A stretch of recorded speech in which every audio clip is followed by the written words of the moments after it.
There is a moment that happens every year in East Africa that has no equal anywhere on the planet. More than 1 million wildebeest begin to move. Not a few thousand, not a herd, 1.5 million animals, plus several 100,000 zebras and gazelles moving alongside them, crossing the same rivers, following the same invisible pull that their ancestors followed for 100,000 years before them. The ground shakes. The dust rises so thick it can be seen from space, and in the rivers they must cross.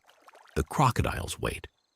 This is the Serengeti, and the migration is only the most visible thing happening here. Beneath it, around it, before it, and after it, one of the most complex predator-prey systems ever studied plays out across 12,000 square miles of open grassland, acacia woodland, and riverine forest. Animals that have evolved alongside each other for millions of years, locked into relationships so finely tuned that removing a single species would unravel the entire fabric. Before we go further, subscribe to Doc Wild 4K right now and turn on the bell. Every week we take you somewhere most wildlife coverage never reaches. Tell us in the comments where in the world you are watching from today. We read every single one. Now let's go in. To understand the Serengeti, you first have to understand the land. The Serengeti ecosystem stretches across northern Tanzania and into southwestern Kenya, where it becomes the Masai Mara. Together, the two protected areas form one of the largest intact savanna ecosystems remaining on Earth. The name Serengeti comes from the Maasai word Seringet, which means the place where the land runs on forever. Stand in the middle of the southern plains on a clear morning and you understand immediately why they named it that. The horizon is so flat and so distant that the curve of the Earth becomes something you can almost perceive. The landscape is not uniform. In the south, the short grass plains, fertilized for millennia by volcanic ash from the Ngorongoro highlands to the east, are among the most productive grasslands on the planet. In the dry season, they appear nearly empty.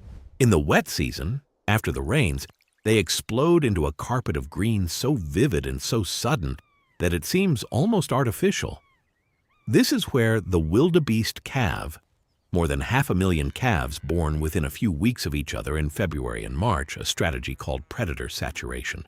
So many are born so quickly that the predators cannot possibly eat them all.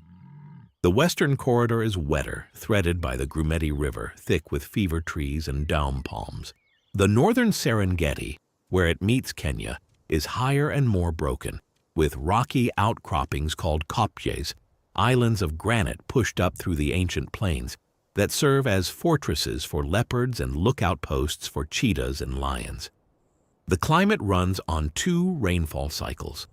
The long rains fall from March through May. The short rains in November and December.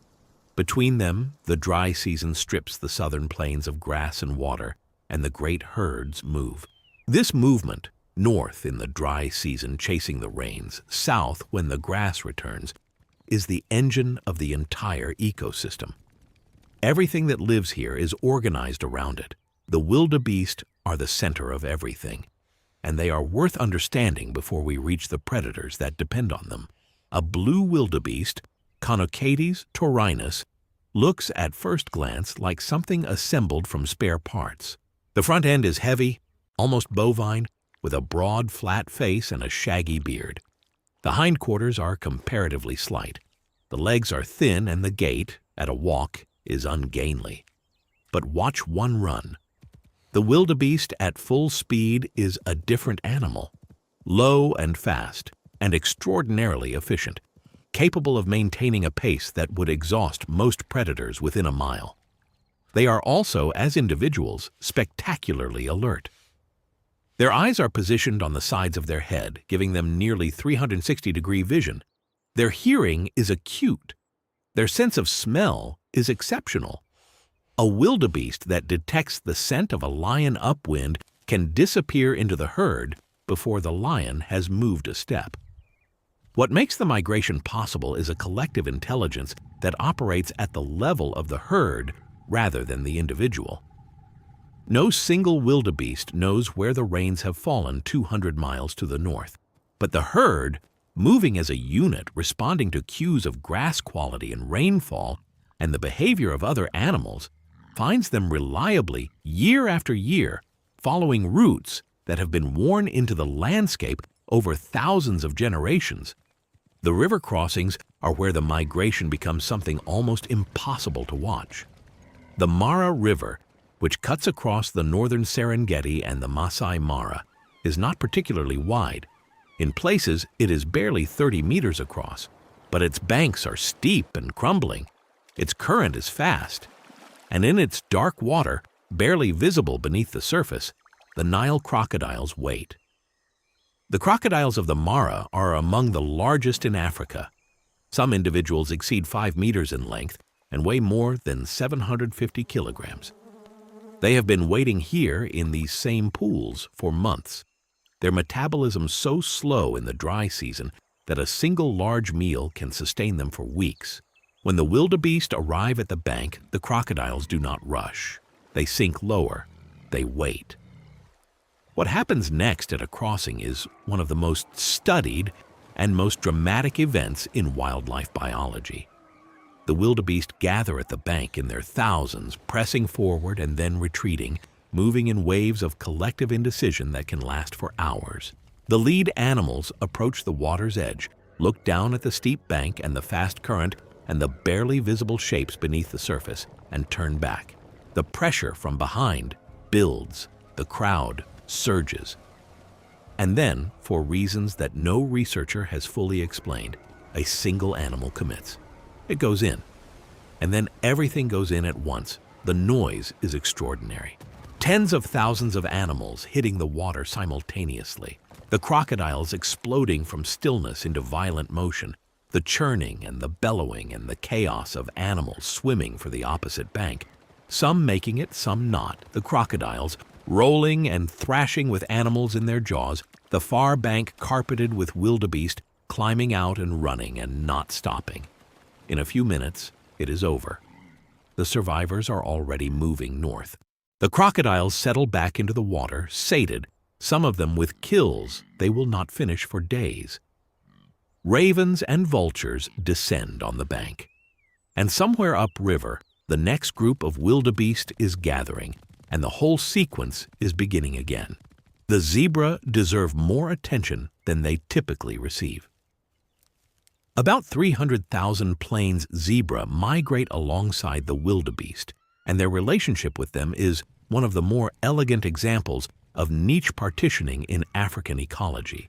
Zebra, with their powerful jaws and ability to digest coarser material, eat the tall, tough, less nutritious grass that covers the plains at the beginning of the wet season. As they move through, they strip the top layer. The wildebeest, which need shorter, more nutritious grass, follow behind and graze on what the zebras have revealed. The Thompson's gazelles, the smallest of the three, follow the wildebeest and feed on the shortest, most protein-rich shoots at the base. 3 species, 3 different mouths, 3 different layers of the same grassland, all moving in sequence, none competing directly with the others. It is not cooperation exactly. Each animal is doing what its body is built to do, but the result functions like a system. The zebra are also the first line of alarm. Their hearing is exceptional and their memory for predators is long. A zebra that has encountered a lion in a particular area of the Mara will show measurably elevated stress responses when it returns to that area months later, even in the lion's absence. They carry a map of danger alongside a map of grass. Now we reach the predators, and the Serengeti has more of them, more consistently, than almost anywhere else on Earth. The lion is the dominant predator of the open plains, and the Serengeti holds one of the largest lion populations remaining in Africa, somewhere between 3,000 and 4,000 animals, organized into prides that have held the same territories for generations. A Serengeti lion pride typically consists of 2 to 8 related females, mothers, daughters, sisters, aunts, and a coalition of 2 to 4 males who have won the territory by defeating the previous males. The females do most of the hunting. The males do most of the fighting and boundary patrol. It is an arrangement that has been so successful over evolutionary time that the lion is the only social cat on Earth. Lionesses hunt cooperatively, and their strategies are sophisticated in ways that took researchers decades to fully appreciate. On the open plains, where there is no cover, a hunt requires coordination. Different lionesses take different roles. Some circle wide to cut off escape routes. Some move directly toward the prey to drive it toward the others. The communication between them during a hunt is largely postural and directional. A subtle shift of the body, a lowering of the head, readable by the other lionesses but invisible to the prey. Studies using GPS collars have shown that lionesses in a hunting group adjust their positions in real time relative to each other and to the prey, demonstrating a level of tactical awareness that approaches what we might call planning. But the Serengeti also forces the lions to be flexible. During the dry season, when the wildebeest have moved north and the plains are thin in prey, lions shift their tactics dramatically. They take buffalo, which can weigh twice as much as a wildebeest and fight back with horns and hooves that can kill an adult lion outright.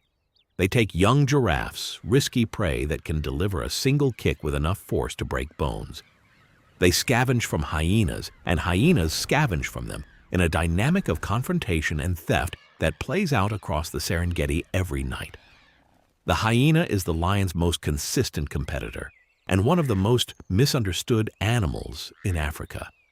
The spotted hyena, Crocuta crocuta, is not a scavenger that occasionally hunts. It is a highly effective predator that is also an opportunistic scavenger, which is true of lions as well. Studies in the Serengeti conducted over decades have shown that spotted hyenas kill the majority of what they eat. They hunt in groups, selecting prey based on vulnerability: old animals, limping animals, young animals separated from the herd, and pursue them at sustained speeds of 37 miles per hour over distances of 3 miles or more.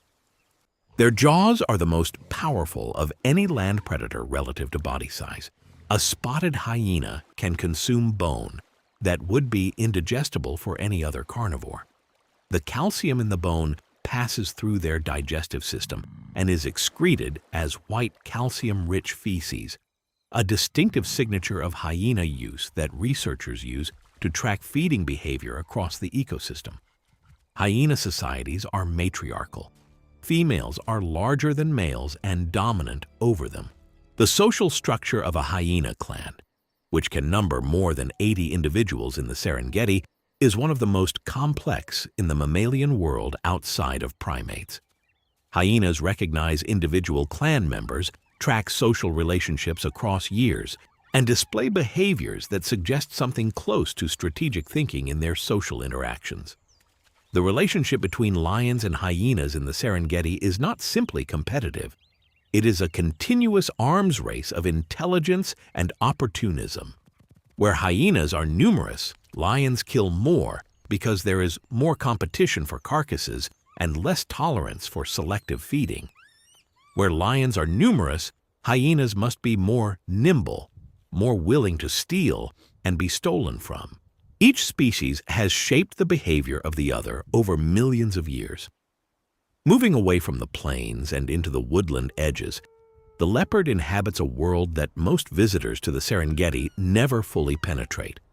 The leopard is the most widely distributed wild cat on Earth, ranging from sub-Saharan Africa to the Russian Far East. And in the Serengeti, it has perfected a strategy of coexistence with lions and hyenas that depends entirely on vertical space. Where the lion rules the ground, the leopard owns the acacia trees. A leopard in the Serengeti is rarely seen on the ground during daylight unless it is hunting. It spends most of its resting hours in the branches of large trees, particularly the spreading sausage trees and fever acacias that dot the woodland margins, above the reach of hyenas and out of direct competition with lions. When it makes a kill, it carries the carcass into a tree. An adult male leopard weighing 70 kilograms routinely hauls prey animals heavier than itself: impala, young wildebeest, even young zebra, up into branches several meters above the ground, securing the meal against the endless pressure of theft from below. The leopard hunts alone, and its strategy is the ambush. Unlike the cheetah, which relies on speed, or the lion, which relies on cooperation, the leopard relies on invisibility. Its spotted coat breaks up its outline in dappled shade to a degree that is genuinely difficult to appreciate until you have looked directly at a leopard in an acacia tree and failed to see it. Researchers in the Serengeti have documented cases of wildebeest and zebra passing within meters of a resting leopard without detecting it. When it hunts, it closes the distance to its prey through a series of incremental movements, freezing when the prey looks up, advancing when it looks away, until it is within 10 or 15 meters. The final rush is explosive. The kill is made with a bite to the throat, maintained until the prey suffocates. Unlike the lion, which may release a struggling animal and re-engage, the leopard holds on with everything it has, because on the open ground, speed and surprise are its only advantages. If the prey escapes the first grip, there is rarely a second chance. No animal in the Serengeti moves quite like the cheetah. The cheetah is the fastest land animal on Earth, and everything about its body reflects this singular specialization. Its spine flexes with each stride like a coiled spring, extending the reach of each leg beyond what its skeleton size alone would suggest. Its claws are only semi-retractable, more like cleats than the sharp hooks of other cats, providing grip during acceleration and turning. Its tail is long and flattened, functioning as a rudder during high-speed turns. Its enlarged heart and lungs deliver oxygen to muscles during a sprint in volumes that most cats cannot approach. At full speed, a cheetah reaches 70 miles per hour within 3 seconds from a standing start. The chase typically covers 200 to 300 meters and is over in less than 30 seconds. If the prey is not caught within that distance, the cheetah breaks off, not from lack of will, but from the physiological reality that its body temperature rises so rapidly during a sprint that continuing would cause brain damage. In the Serengeti, the cheetah preys primarily on Thompson's gazelles, animals capable of speeds approaching 50 miles per hour and of turning sharply to avoid pursuit. The contest between a cheetah and a gazelle in full flight is the closest thing to a fair race that exists in nature, and the outcome is genuinely uncertain. Studies show that cheetahs in the Serengeti succeed in roughly 40 to 50% of their hunts, a success rate that, while high by predator standards, still means that half of all chases end without a kill. The cheetah's vulnerability comes after the kill. Exhausted and overheated, it must rest for 20 minutes or more before it can eat. During this window, it is almost helpless. Lions and hyenas that detect a cheetah kill can displace the animal before it has eaten a single mouthful. In the Serengeti, studies have shown that cheetahs lose a significant portion of their kills to other predators. This chronic kleptoparasitism is one of the primary reasons the cheetah population remains low, even in ecosystems that appear to offer abundant prey. Female cheetahs with cubs face an additional pressure. The cubs are vulnerable for the first year of their lives and require their mother to hunt successfully while also defending them against lions, hyenas, and even eagles. Cub mortality in the Serengeti is estimated at more than 70% before the age of 1, the majority of deaths caused by lions and spotted hyenas. A female cheetah raising cubs in the Serengeti is living at the absolute edge of what is physiologically and psychologically possible. There is a bird in the Serengeti that most people miss entirely, and it may be the most important animal in the ecosystem that never makes a documentary. The white-backed vulture. And in the Serengeti, several species of vulture operate simultaneously, dividing the carcass resource with a precision that rivals any mammalian predator guild. Performs a service that is so essential that when vulture populations collapse, entire ecosystems become diseased. A carcass in the Serengeti that is found by vultures can be fully consumed within 30 minutes, not picked at, consumed. A gathering of 200 vultures working a wildebeest skeleton strips it to bone faster than any single large carnivore could process it. The white-backed vultures, which are the most numerous, use their long necks to reach deep into body cavities. The lappet-faced vulture, the largest in Africa, uses its massive bill to tear open tough hide that smaller species cannot penetrate. The Egyptian vulture, smallest of the group, uses rocks as tools to crack open eggs and picks the remaining scraps from bone. Their digestive systems are specialized for exactly this role. Stomach acid so strong it destroys anthrax, botulism, and cholera, diseases that would devastate mammalian scavengers, is neutralized in the vulture's gut.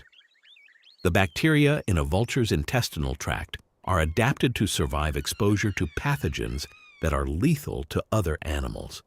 Vultures are, in the most literal sense, the immune system of the Serengeti. Without them, carcasses would persist for days and weeks, becoming reservoirs of disease that would spread through water sources and into the populations of animals that drink from them. The Serengeti's vulture population is under pressure across Africa, primarily from poisoning. Poachers who kill elephants and rhinos for ivory and horn poison the carcasses to prevent vultures from alerting rangers to their presence. Dozens or hundreds of vultures descending on a carcass is visible from miles away and draws immediate attention. Secondary poisoning, in which vultures consume poison-laced bait set for other animals, kills them by the thousands. The collapse of vulture populations across sub-Saharan Africa is one of the most alarming and least publicized conservation crises on the continent. The Serengeti's elephant population occupies a different register entirely. African bush elephants, Loxodonta africana, are the largest land animals on Earth, and the Serengeti holds several thousand of them, moving through the ecosystem in family groups led by matriarchs whose knowledge of the landscape accumulates over lifetimes that can exceed 60 years. The matriarch remembers where water was found in previous droughts. She remembers the routes taken by the family before she was born, passed to her by the matriarch who preceded her. This transgenerational memory is the elephant family's primary survival tool during crises. Elephants are not predators, but they are ecosystem engineers in a way that few other animals can match. A single elephant eats between 300 and 600 pounds of vegetation per day. At this scale of consumption, elephant feeding shapes the landscape directly. They knock over trees to reach bark and higher branches. They excavate dried riverbeds with their feet and tusks to reach subsurface water during droughts, creating water holes that dozens of other species depend on. They carry seeds in their digestive tracts for distances of up to 65 kilometers, depositing them in piles of nutrient-rich dung that provide immediate fertilization for germination. The relationship between elephants and the Serengeti's woodland is complex and contested. At high densities, elephants can degrade woodland habitat by destroying more trees than can regenerate. At low densities, tree cover increases, which reduces the open grassland that the grazing herds, and the predators that follow them, depend on. The elephant is simultaneously a benefactor and a threat to the ecosystem's grassland character, and finding the balance between them is one of the central challenges of managing the greater Serengeti ecosystem today. The ivory poaching crisis of the 20th century, which reduced African elephant populations by hundreds of thousands of animals, created a different kind of disruption. Populations that lost their oldest matriarchs lost their accumulated memory. Younger elephants without experienced leaders made poor decisions about water, roots, and danger, and died at higher rates. The recovery of elephant populations is therefore not simply a matter of numbers, it is a matter of rebuilding the knowledge base that makes survival possible. There are things happening in the Serengeti at night that most visitors never see. The leopard descends from its tree after dark, moving through the woodland with a silence that seems almost impossible for an animal of its size. The lion prides that rested through the heat of the day become active. The hyena clans, which have been scattered in ones and twos through the afternoon, begin to assemble, exchanging whoops and giggles across the darkening plains. a communication system so complex that researchers have spent careers decoding only parts of it. The serval, a tall, slender, long-legged cat weighing barely 20 pounds, hunts rodents and frogs in the long grass beside seasonal streams. It listens with enormous radar-like ears, precisely locating prey beneath the grass by sound alone, and then launches a vertical leap that brings it down on the target with both forepaws. The serval has the highest kill rate per hunt of any wild cat in Africa. It catches something on more than half its attempts, a success rate that the lion and the cheetah could never approach. The aardvark, prehistoric in appearance, emerges from its burrow and walks slowly through the darkness, its long pig-like snout testing the ground for termite mounds. It tears them open with claws powerful enough to penetrate concrete hard termitaria, and feeds on the insects with a sticky tongue it can extend 30 centimeters. The aardvark burrows it abandons are colonized immediately by warthogs, monitor lizards, jackals, hyenas, wild dogs, and dozens of other species. A single aardvark creates more functional habitat for other species than almost any comparable animal on the continent. The African wild dog hunts at dawn and dusk in packs that are among the most cooperative and the most endangered of Africa's carnivores. Wild dogs, Lycaon pictus, are painted like something designed by committee. Their coats a random mosaic of black, yellow, and white that is unique to each individual. They travel in packs of 6 to 20 animals with a single dominant breeding pair that produces pups, while the rest of the pack, made up of the pair's offspring from previous years, serves as hunters, babysitters, and defenders. Their hunting style is pursuit-predation, taken to its logical extreme. A wild dog pack selects an animal from the edge of a herd and simply follows it. No ambush, no encirclement, just sustained running at 37 miles per hour, covering ground relentlessly, the pack members rotating to the front to keep the pressure constant, until the prey animal exhausts and slows. An impala can outrun a wild dog on a short sprint. Over 4 kilometers, it cannot. Wild dogs have the highest hunting success rate of any large African predator. Studies in the Serengeti and neighboring ecosystems show success rates of 70 to 80% of hunts resulting in a kill. This is staggering. The lion succeeds on roughly 25 to 30% of hunts, the cheetah on 40 to 50%. The wild dog at 75% is something close to a perfect hunter, and yet the African wild dog is one of the most endangered carnivores on the continent, with fewer than 7,000 individuals remaining across all of Africa.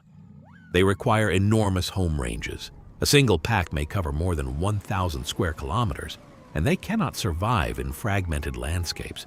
They are susceptible to the diseases carried by domestic dogs in the villages and pastoral communities that border protected areas. And they are killed, historically and to this day, by farmers who see them as threats to livestock, by lions that kill pups and sometimes adults at den sites, and by the simple arithmetic of a small population spread across a vast and complicated landscape. In the Serengeti, wild dog packs are present but not numerous. Each sighting is cause for note. Each pack lost to disease or lion predation represents a significant fraction of the regional population. What is happening to the Serengeti today is a story of both resilience and pressure. On one side, the ecosystem works. The migration still happens. The crocodiles still wait at the river. The lion prides still hold the same territories their grandmothers held. The Serengeti's biodiversity, more than 70 species of large mammals, more than 500 species of birds, is intact in ways that almost no other ecosystem on Earth can claim. On the other side, the Serengeti is surrounded. The human population around its boundaries has grown dramatically over the past 50 years. Pastoral communities press against the park's edges with their cattle and their needs. Agricultural expansion has reduced the dispersal areas that elephants and wild dogs and lions require to sustain viable populations. The road that was proposed to cut through the northern Serengeti, crossing the wildebeest migration route, was fought by conservationists for years before being rerouted. But the pressure for that kind of infrastructure is not going away. Climate change is altering the rainfall patterns that drive the entire system. The timing of the rains, which determines when the grass grows, which determines when the wildebeest move, which determines when the predators have access to the greatest abundance of prey, is becoming less predictable. Droughts are longer and more severe. The synchrony between the calving season and the short rains grass flush, which is what makes the predator saturation strategy work for the wildebeest, may be shifting in ways that reduce calf survival. And the poaching of elephants for ivory and of lions for their bones continues. It is less visible than the crisis of the 1980s, when elephant populations were halved in a decade, but it has not stopped. What makes the Serengeti worth fighting for is not only what it contains, it is what it represents. It is proof that a grassland ecosystem of this scale, with this diversity of large mammals, with predator-prey dynamics operating at this level of complexity, can still exist in the 21st century. Most of the world's other great savanna ecosystems have been reduced, fragmented, or fundamentally altered. The Serengeti is the last place on Earth where you can stand on an open plain and watch something close to what the whole of Africa once looked like. At dusk in the Serengeti, the light turns amber and long. The acacia trees throw shadows across the grass that stretch for hundreds of meters. In the distance, a column of dust marks where the wildebeest are still moving, as they have moved every year for longer than there have been people to watch them. A lioness on a kopje raises her head, scans the horizon, and lies back down. The hyenas in the valley below are beginning to call. A bat-eared fox emerges from a burrow, pauses, listens in every direction simultaneously with ears that seem too large for its small head, and begins to move. The Serengeti does not stop. Not at dusk, not in the dry season, not in drought, not under pressure. It adapts. It contracts and expands. It loses species and absorbs the loss and keeps moving. It is the closest thing to permanent that exists in a world built entirely on change. If this journey through one of Earth's last wild places stayed with you, subscribe to Doc Wild 4K right now and turn on the bell. Every week we go somewhere most cameras have never reached, places where the animal behavior is real, the stakes are real, and the stories haven't been told the way they deserve.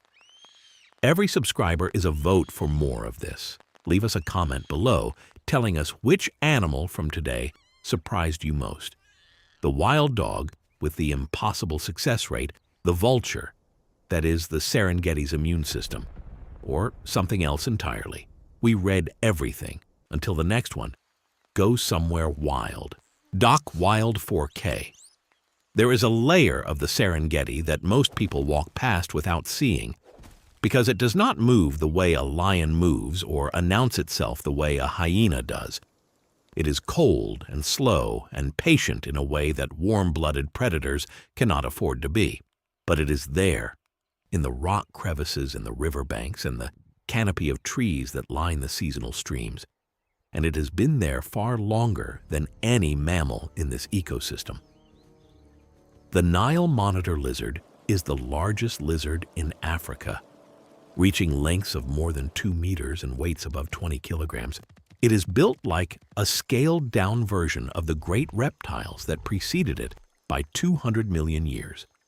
A long, muscular tail, powerful legs with curved claws designed for climbing and digging, a forked tongue that samples the chemical landscape of its surroundings with every flick, feeding information to a sensory organ in the roof of its mouth that is capable of detecting the scent of carrion from more than a kilometer away.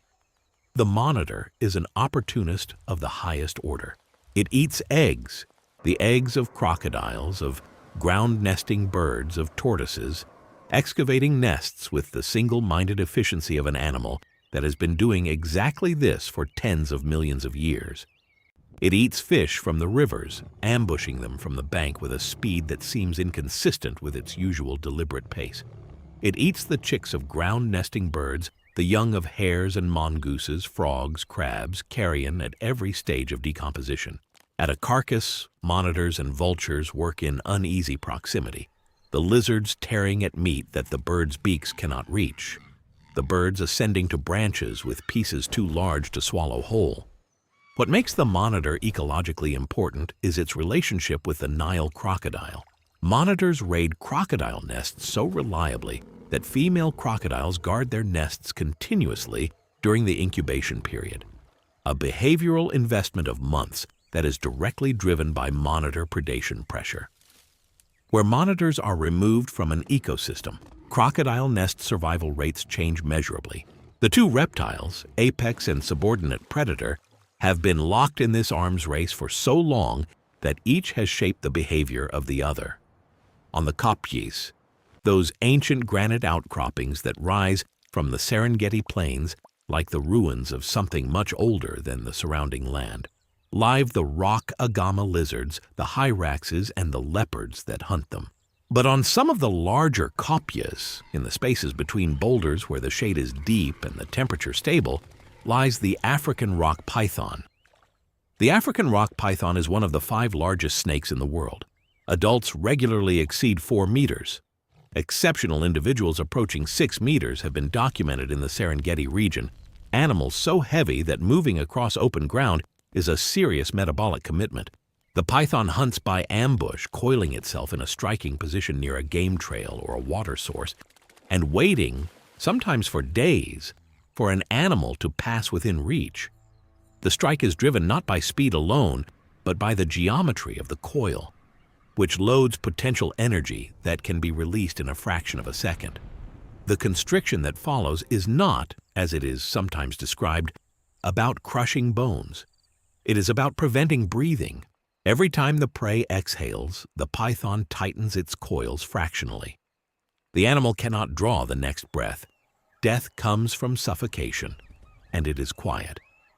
A large python in the Serengeti will take impala, warthog piglets, large monitor lizards, and occasionally the young of smaller antelope.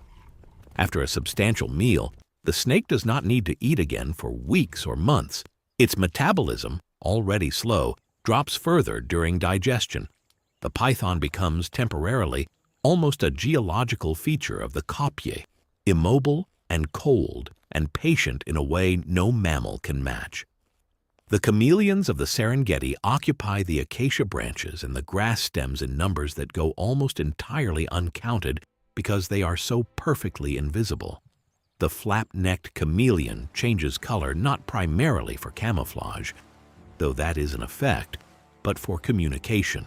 A male encountering another male on a branch runs through a rapid sequence of color changes that signal threat level, dominance, and intention with a precision that makes the interaction look almost like a negotiation. The eyes, which move independently of each other and give the chameleon 360-degree vision, track the other male and the broader environment simultaneously. When one male concedes, it pales. When it asserts, it brightens. The conversation is conducted entirely in light. Now we come to the season that reveals the Serengeti at its most brutal and its most honest. By July, the short grass plains of the south are dry and brown and nearly empty. The wildebeest have been gone for months, following the rains north into the Masai Mara. The waterholes that dotted the plains in March are cracked earth. The rivers that ran fast and clear have shrunk to a fraction of their wet season selves. Thin threads of dark water moving slowly between banks of dried mud, the surrounding grass pale and brittle, and every predator in the ecosystem is converging on what remains. The concentration of animals at the last water sources in the dry season produces a density of interaction.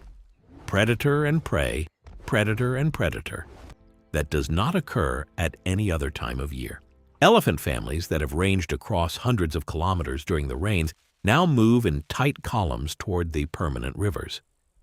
Buffalo herds that normally spread across the plains consolidate into groups of several hundred animals around the waterholes, and around the buffalo, the lions gather. A dry season buffalo hunt in the Serengeti is a different proposition from a wildebeest hunt on the open plain. Buffalo are large. Adult bulls weigh up to 900 kilograms, and they are aggressive. A wounded buffalo will pursue a lion. A herd of buffalo defending an injured member will hold a lion pride at bay for hours. The lions that specialize in buffalo hunting are typically the largest males, the most experienced pride members, and they approach a herd with a caution they rarely show when pursuing wildebeest. The strategy begins with selection. The lions watch the herd for hours, identifying the oldest animals, the ones that move slightly stiffly, the ones that fall slightly behind when the herd shifts. An old bull that has been separated from the herd by injury or exhaustion is the ideal target. Large enough to feed the pride for days, but no longer protected by the collective aggression of healthy animals around him. When the lions commit to a target, they typically attack from multiple angles simultaneously, some taking the hindquarters, attempting to bring the animal down by weight and leverage, others targeting the neck and throat. The buffalo does not go quietly. It bellows, it hooks with its horns, it tries to run. Other buffalo may charge toward the sounds of the struggle. The lions hold on or are thrown off and return, reading each moment for the opportunity to finish what they started. A large buffalo kill in the dry season can take 30 minutes from first contact to death. At the rivers, the crocodiles that were present during the migration crossings months earlier are still there, but their behavior shifts in the dry season. Smaller prey, fish, wading birds, small antelope that come to drink, replace the mass opportunity of the crossing. The crocodiles space themselves along the remaining water, each individual holding a section of bank, waiting with the same absolute stillness they have brought to ambush hunting for 80 million years. Their prey come to them now because there is no other water. The Serengeti River in the dry season draws concentrations of hippos that seem impossible given the reduced water volume. Dozens of animals packed into pools barely large enough to cover them, their bodies pressed together, exhaling in the humid air above the surface, their low, rumbling calls carrying across the dry woodland around them. Hippos must keep their skin wet. They produce a natural sunscreen compound from their pores, a reddish fluid that gives them a distinctive color in bright light. But without actual immersion, they overheat, and their skin cracks and becomes infected within hours. The dry season concentrates them absolutely. The hippo's irritability, always considerable, reaches its peak in the dry season when space is reduced and competition within the pool is constant. Dominant males hold the best positions in the deepest water and enforce their priority through open-mouthed displays of tusks that can reach 50 centimeters in length. Fights between males, rare events during the rains when there is space enough for everyone, become more frequent as the water shrinks. The wounds from hippo fights are among the most severe inflicted by any mammal on another of its own species. Long lacerations from tusks that curve and hook, infected quickly in standing water, sometimes fatal. At night in the dry season, the hippos leave the water and graze the surrounding land, sometimes traveling several kilometers from the river to find grass. They follow the same paths night after night, wearing channels into the riverbank that persist long after the rains return. A hippo that has grazed the same route for 20 years has changed the physical landscape around its pool in ways that persist for decades. The birds of the dry season Serengeti move differently than in the wet season. The migratory species have come and gone. Eurasian rollers and bee-eaters that spent the northern winter in the Serengeti have returned to breed in Europe and Asia. What remains are the residents, the species that stay year-round because they have found ways to extract a living from this dry and demanding landscape regardless of season. The lilac-breasted roller, the bird that appears on more Serengeti photographs than almost any other, hunts insects from its perch on exposed branches, diving to the ground in a flash of turquoise and chestnut and lilac to catch beetles and grasshoppers disturbed by the feet of the large herbivores. Its colors, which seem almost designed for visibility, serve the same purpose as the chameleon's color changes, communication and territory signaling. But in the roller, the display is performed in flight. the bird rolling and tumbling in sequences of aerial gymnastics that give it its name. The secretary bird walks the dry season plains on long pink legs, killing snakes and lizards by stamping them with rapid, powerful blows of its feet. It will stand on a snake and stomp it into the ground with a force that exceeds 36 newtons, 5 times its own body weight, delivered in a fraction of a second, far faster than a snake can strike. A secretary bird kills cobras and puff adders without being bitten, not because it is immune to the venom, but because it is fast enough to prevent the strike from landing. The oxpecker, red-billed and yellow-billed, both species present in the Serengeti, has attached itself to the large mammals in a relationship of debated benefit. It removes ticks and parasites from buffalo, giraffe, rhino, and warthog, and in doing so, reduces the parasite load that the host animal carries. But it also keeps wounds open, feeding on the blood and tissue at the edge of a healing cut, extending the wound's duration because the wound itself is a food source. The relationship is not purely mutualistic. It is somewhere between mutualism and parasitism, and where exactly it falls probably depends on the condition of the individual host animal and the density of oxpeckers on its back. When the dry season finally breaks, when the first clouds build over the Ngorongoro highlands in the east and the smell of rain reaches the plains and the wildebeest somewhere far to the north begin to turn and move south, the Serengeti resets itself again. The grass comes back within days of the first rain, green pushing up through brown so rapidly that you can almost watch it happen. The dust that hung in the air for months settles, the rivers rise, the cracked edges of the waterholes soften and fill, and the herds return, moving in their ancient columns, following a signal older than memory toward the short grass plains where the calves will be born, and the cycle that has no beginning and no ending will continue exactly as it has continued for longer than our species has existed to watch it.